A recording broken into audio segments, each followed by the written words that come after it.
At InitiativeOne, we're igniting a leadership revolution by helping organizations eliminate the drama, improve decision-making, and win as a team. Join Dr. Fred Johnson on the Leadership Initiative podcast as we uncover insights to maximize your impact and transform your life. Welcome back to the Leadership Initiative podcast. I'm Tony Reale, joined with Dr. Fred Johnson. And this is going to be a part of a two-parter that we were doing. Last week, we were talking about 2.7 self-belief and how that's a lot of people struggle with that.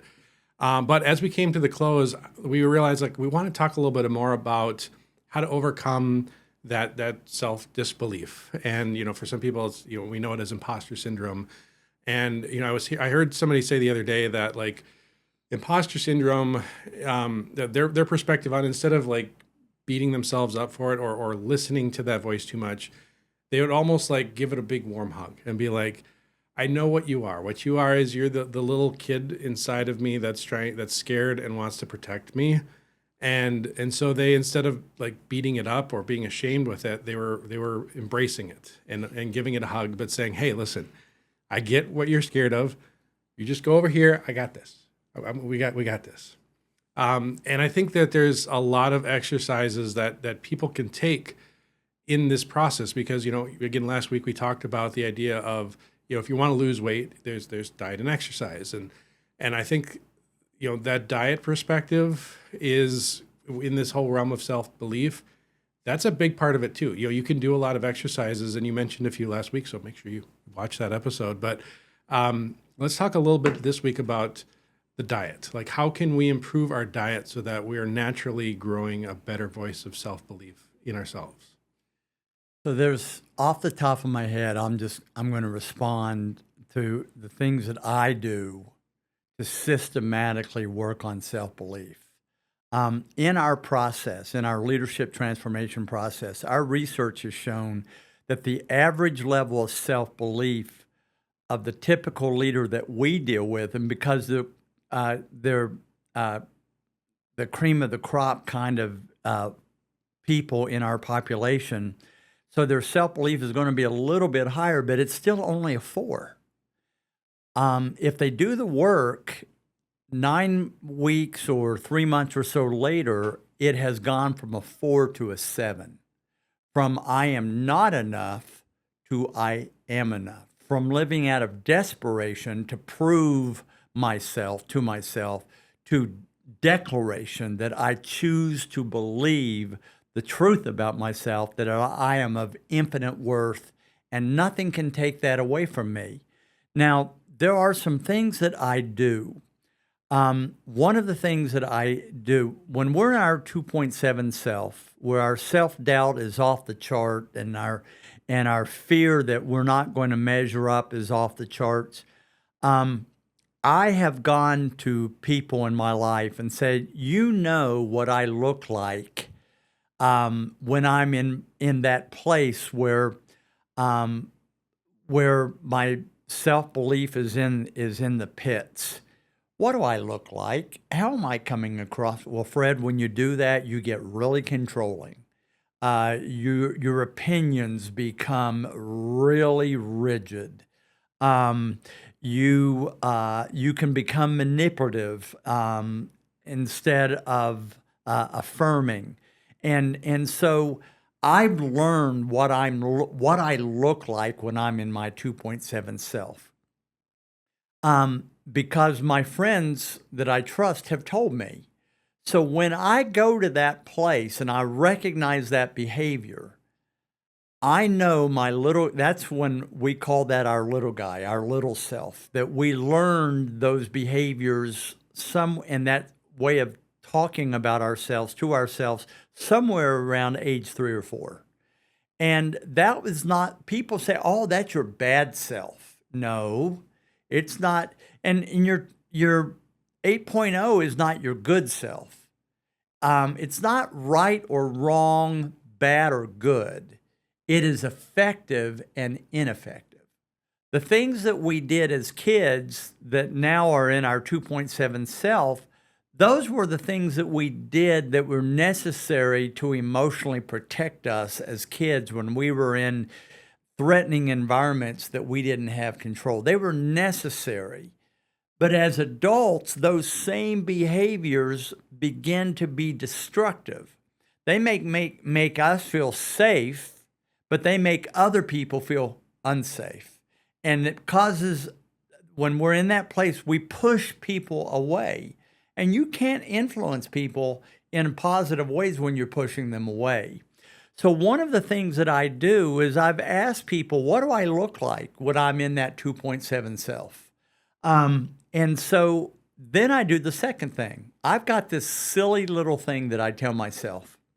And I've worked with CEOs and executives for years, and I've told them the same story. I will say, Freddie, I love you.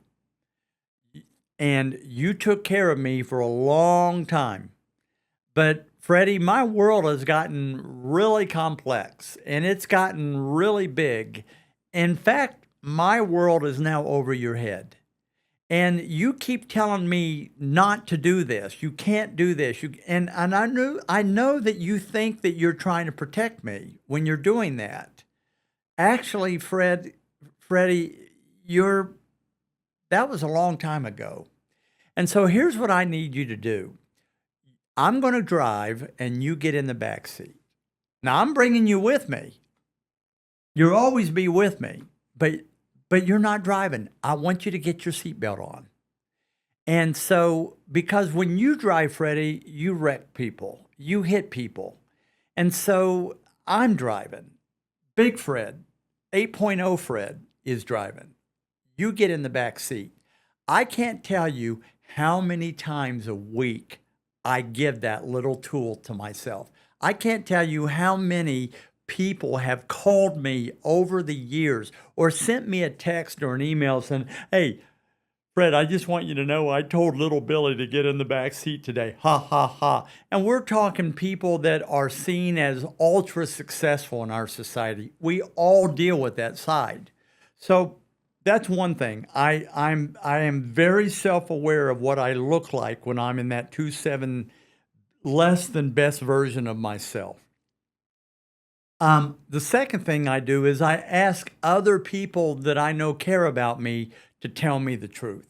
Listen, if I've got something on my face and I'm in a room, a friend's going to tell me, hey, Fred, you need a Kleenex. A true friend will tell me when I'm in that place.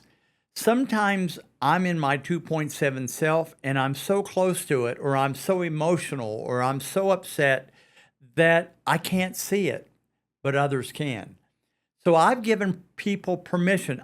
In my own family, my 15-year-old will say, Dad, am I talking to Fred or am I talking to Freddie? Is this, and I tell you what, that can be a blow sometimes when you know your teenager is absolutely right on. My entire leadership team in my company, they know when I'm in Freddie. They will say, wait, time out. What's going on? Because typically what triggers that is something that I feel disrespected by, or when I'm exhausted or tired or depleted.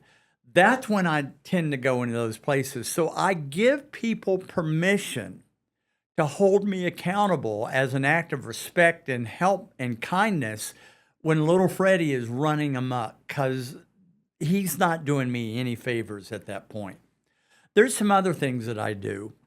I'm very careful of what I put into my head. In today's world, where we have reactionary politics and whether you love Trump or not, we can all agree that, man, he can be pretty reactionary. And the way he calls people names and he puts people down, and you listen to that day in and day out, that kind of rhetoric can bring you down. So I'm very careful to not watch a lot of news. I will watch summaries. But if you're scrolling like crazy through the news and the events, 95% of it is negative, and it will poison your spirit. So I am very careful about trying to limit the stuff that is so reactionary in our society.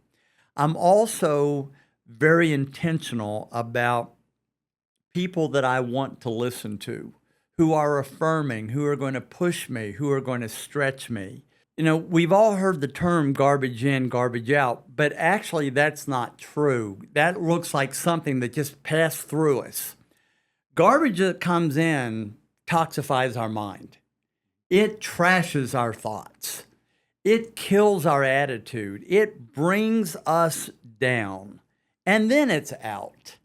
So one of the disciplines of people who are constantly working on their self-belief, and by the way, it is an ongoing effort. The moment you quit working on your self-belief, reminding you that you are enough, that you are an 8.0, not a 2.7, that you are a person of significance by who you are, not by what you do. The moment you quit working on that, the pressures are so unrelenting around us that you start getting pulled down to a 2 point, to that 2.7, I am not enough. So I remind people that if you don't work on your 2.7, you're never going to move towards an 8. If you quit working on your 8 once you get there, you will quickly become a 2.7. So those are some of the things that are of a practical nature that I do every day. Another thing that I do is I will read, I'll take 2 or 3 minutes at the beginning of a day, and I'll read a positive affirmation. And I will put visualizations, as I said in our last podcast. I actually will put on my mirror, I am enough, I'm no 2.7. I find that when I remind myself of that, I'm enough, that when I go into a tough board meeting or a difficult conversation, or I'm about to go into something that is going to be really scary, reminding myself of that just has a way of, it just lifts me up and it empowers me. There's one other thing that I would say that has been huge in helping self-belief completely transform itself from I am not enough to I am enough. And that is finding my purpose. When you are on purpose, that's when you are in the best version of yourself. When you're on purpose, that's when your wins are happening. That's when you see the impact that you're having upon other people. That in itself is mind-blowing for self-belief. Wow, look at the effect that I'm having. And so as I said, in our processes, the average growth in 3 months goes from 4 to a 7. Well, and the 2 reasons why is in those sessions with leaders, we're constantly affirming them. Not with shallow little trite things. When they're doing something well, when they've had a win, we lift it up. And celebrating wins creates momentum. And so when you hear over 3 months enough people pointing out the wins in your life and the positive changes that you're making, and great job that you didn't avoid that conversation, those kinds of collective conversations together begin to help you build deep self-belief. So being in affirmative environments. And the second biggest reason why people move from 4 to a 7 is they find their purpose. And remember what purpose is, Tony. Purpose is that area of your life that when you're engaged in, that is the area where you have your greatest joy while making the deepest impact with the least amount of effort, because it's within your sweet spot. When you are in your sweet spot, it can't help but help you find a higher level of comfort with who you are. Does that make sense? Yeah. Now, when it comes to that finding your purpose, should people be expecting that to be something that they are able to do with their job, or is it like something that I would do as a hobby, or like where should I be expected to be able to then fulfill that purpose? Sometimes people say, I go to work to find my purpose. It's actually, I think that's backwards. We go to work where my purpose can be served. I've told people that you really can't be miserable and be on purpose at the same time. Now, you can have bad days and be on purpose, of course. But when you're on purpose, when you are in that area that you're doing things that you love doing and that you see that you're having meaningful impact that is going to live beyond your day, you begin to learn how to sort out those things that are not on purpose. When you're on purpose, you move towards being a true yes person. When you're at 2.7, you don't want to disappoint anybody, because if they're disappointed in you, you're going to be disappointed in you. And so a 2.7 person says yes all the time. I want this from you. Yes. I need you to do this. Yes. I know you don't want to do this, but I expect that out of you. Yes. And you say yes, yes, yes, yes, and you never say no, except this way. Eventually, you have so many yeses that it can't be done in a 24-hour period. So your yeses by default becomes no, because you simply can't do it. That's when you start to lose credibility in people. What we teach is your purpose is your highest yes. And you have to really, the more I live on purpose, the more no's that I tell people. And it's not that I become a no person. I say no to lesser no's to protect the highest yes. So it's living a life that is a laser beam, not a scatter shot. And so you find yourself saying no to a lot of good things, but are not the greatest things. But it's amazing what happens when you see the impact of living a laser beam life. And I don't know, there are few things that can lift up your level of self-belief than seeing the evidence of it right there in your life. And when people are telling you, I am so glad that you're in my life, because without you being in my life, this wouldn't have happened. This wouldn't have happened. That's what happens when you're on purpose. It creates rain, R-A-I-N, in the lives of other people. When you're on purpose, you nourish the lives of other people. And man, it comes back to you in spades. If that doesn't lift up self-belief, I don't know what can. I want to circle back around to what you were talking about earlier about you're consuming the right stuff. You talked about like not listening to the negative news too much. And, I think some people get really, because there's so much information out there, they get very obsessed with like, I should be informed. I should be knowing all these things that are out there for me to consume. And it becomes more and more difficult to weed out what is good and what is bad. And, we all know that like social media platforms can be a bit of an echo chamber, because they'll keep sending you more of the information that you believe in. Yeah. And so, regardless of what side you fall in, you typically will hear more of what you believe, and then it becomes harder for you to then see it from an alternative perspective.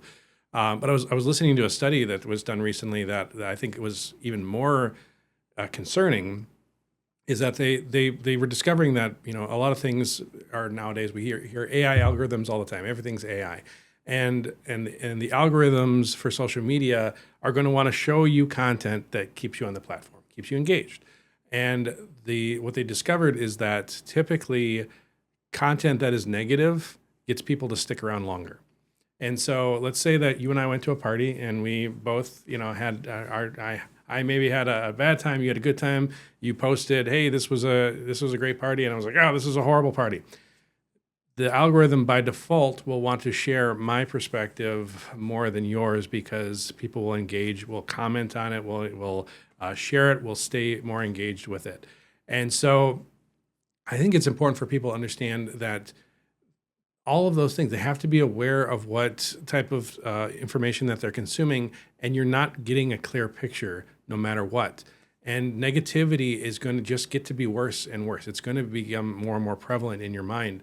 And if you're going to break through into a level of self-belief that's beyond that 2.7, you really got to, if you're trying to lose weight, you can't just go eat pizza and hamburgers at McDonald's every single day and expect, no matter how much you're exercising. Yes. And really choosing what to input, saying yes to certain things, saying no to other things, I think is that no that you're talking about, and being really specific and purposeful about what I say yes to and what I say no to, it's probably one of the most important decisions that you can make in that journey, is being comfortable saying no to the things that are not good for you. In 1960, there was a futurist who wrote a great book. His name was Alvin Toffler. It's still in print, one of the most read books in the history of American literature. And and it was called Future Shock. And he predicted that self-belief would plummet. And he was correct.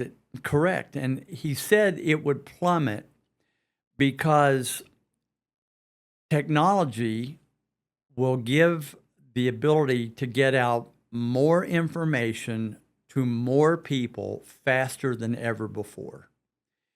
And he said technology and media will go hand in hand, and that media will begin to be hungry to attract ratings. And the thing that attracts ratings more than anything else are negative, sensationalistic news. And he predicted that people will become so saturated with negative information day in and day out. It's like Chinese water torture. One little moment is not going to make a difference, but over and over and over, it has debilitating impacts. And that's what he found in 1960. The average self-belief of the typical American adult in 1960, it was a 6. They repeated the same study in 1998. It was a 2.7, more than a 50% drop. And one of the biggest reasons that he cited was, one, he cited 3 reasons. That technology, when you increase the amount of information, the speed of information, and the volume by which people are receiving it, will increase the speed of life. When you increase the speed of life, people will begin to feel overwhelmed. And being overwhelmed all the time makes you feel like a loser, 2.7. So the other thing is that the media will be able to reshape reality, or the perception of reality, day in and day out. The world is coming to an end. And if you listen to that day in and day out, it will begin to toxify your soul. And so it is one of the disciplines of healthy people is, what kind of information do I pour into my mind and into my soul? And I have 2 simple questions that I ask. If what I'm about to read, is it going to trash another individual? If it's going to trash another individual, why read it? The second thing is it going to create anxiety and depression for me? Will it have effect of lowering my level of belief in this world? If the answer is no to any one of these, I make a choice to stay away from it. There is so much accurate information out there that doesn't have to trash people.